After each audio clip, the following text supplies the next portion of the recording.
Hey everybody, Son of Sanguinary here, and today we're going to be continuing our Blood Angels Tactics videos by taking a look at the Sanguinary Guard.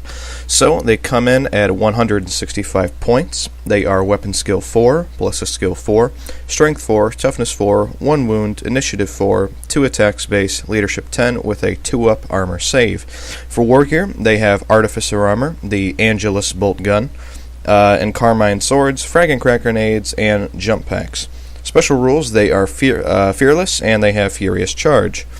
For options, they may include up to 5 additional Sanguinary Guard for 33 points per model. The entire squad may have Death Masks for 1 point per model. One Sanguinary Guard may carry the Chapter Banner for 25 points. Any Sanguinary Guard may replace his Angelus Bolt Gun with one of the following: an Inferno Pistol for 10 points, or a Plasma Pistol for 10 points. And finally, any Sanguinary Guard may replace his Encarmine Sword with one of the following: an Encarmine Axe for free, or a Power Fist for 10 points. So, the Sanguinary Guard. Obviously, one of the, I think, in my opinion, one of the best looking models in the Blood Angels range, or some of the best looking models in the Blood Angels range, rather. And there seems to be a little bit of divisiveness between Blood Angels players as to whether or not people actually want to use them or not.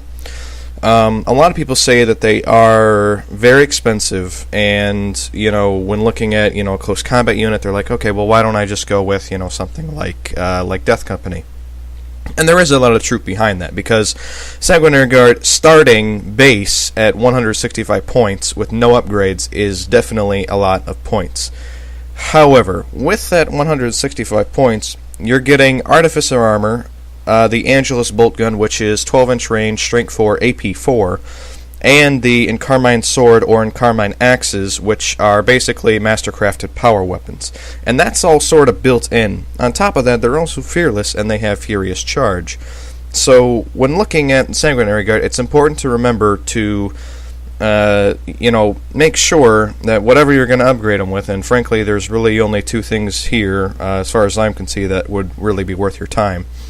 You have to be careful with your upgrades concerning Sanguinary Guard, because again, the base cost of them is already high enough, and when you start throwing on all these little things, it just gets too much. And to that extent, I would agree that it's easy to upgrade Sanguinary Guard to the point where their cost is too high, and you're never going to get your return for it. That being said, I do think that Sanguinary Guard definitely have a place on the table. Because while they are expensive, they have pretty awesome war gear standard, and when you really look at what they're meant to do, as far as a good close combat anti-infantry squad, they're pretty good at that. And the fact that not only are they fearless, with Furious Charge and all that, they're going to be hitting most likely at a higher initiative than your opponent is, assuming you take them in either the Ball Strike Force or an Angel's Blade Strike Force, something that gives them the Red Thirst. Sanguinary Guard are very good at what they do, and again, just leaving them bare bones, they're gonna hit hard, and they're gonna be fairly devastating, and they're not gonna go down too easily either, because you do need to be wary of AP2, but the fact that they have Artificer Armor just makes them essentially like flying Terminators without an invuln save. I know some people think that's a bad thing. I, however, think that that's kind of cool. It's really good. To have an entire unit comprised of Artificer Armor, veterans with mastercrafted power weapons just coming in and just demolishing pretty much everything you throw them up against, with the exception of a few things out there. That's pretty good. Moving back over to some of their options and everything, like I said, it's easy to upgrade these guys to the point where you're not going to get a good return on what you put into them. That being said, the 2 things that sort of stick out to me would be the Chapter Banner and maybe a single Inferno Pistol or Plasma Pistol.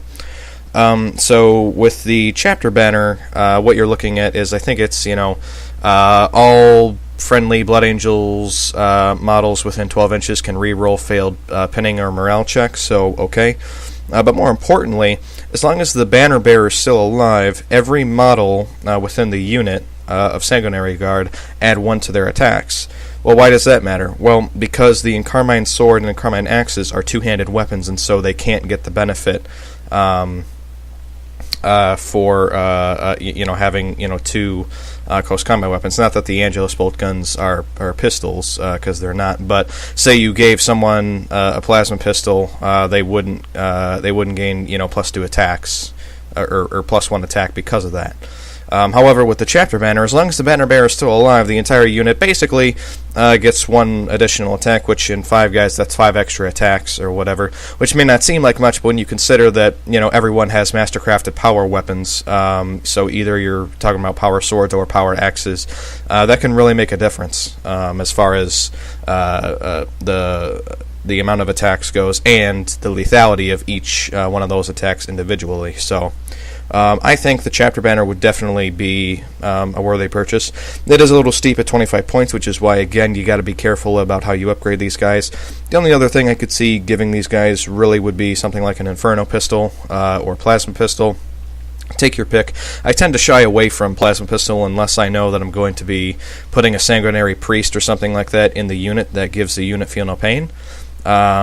By the way, a Sanguinary Priest with Sanguinary Guard can certainly be devastating. 2-up armor, 5-up Feel No Pain, that can definitely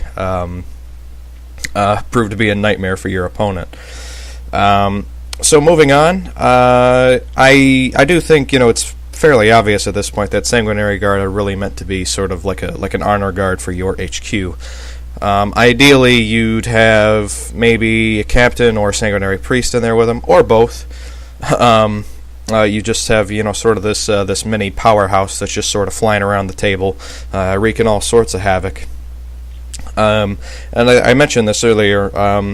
As strong as they are, just be wary of anything that's AP2, because as soon as you charge in with if you go up against something like Terminators or anything that has sort of AP2 capability, maybe you charge into some other assault squad or something like that, or equivalent, and Sergeant has like a power axe or something. Just be careful about AP2, because these guys don't have an invulnerable save, and AP2 will be the death of Sanguinary Guard, and you know that, and your opponent will probably know that.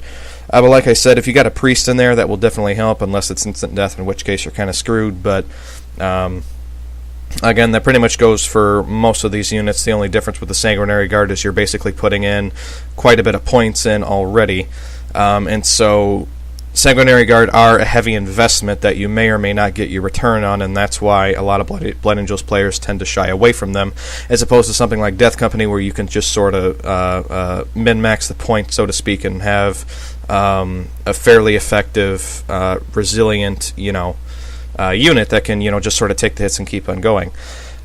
Sanguinary Guard aren't quite like that. They're sort of like like an extremely sharp blade. However, the blade itself can be rather thin in some places, and so the main thing that I find with Sanguinary Guard is I do like them, and I do take them in some lists, but you really just have to be careful about how you apply them on the tabletop.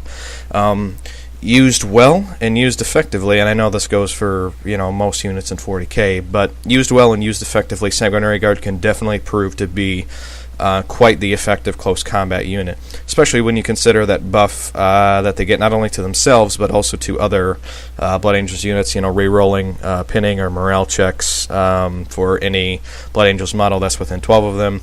They can definitely provide a little a nice area of effect bubble, and moreover, they're definitely good in close combat. They can serve as, like I said, sort of an honor guard type deal for your HQs, and overall, just a really solid unit, a solid close combat unit. That's definitely a heavy investment that may or may not give you heavy returns, but really it just comes down to how you apply them. And the sort of cautiousness that you have when you take them on the tabletop. So, anyway, feel free to leave your comments down below. Feel free to like and subscribe, and I will see you guys in the next video.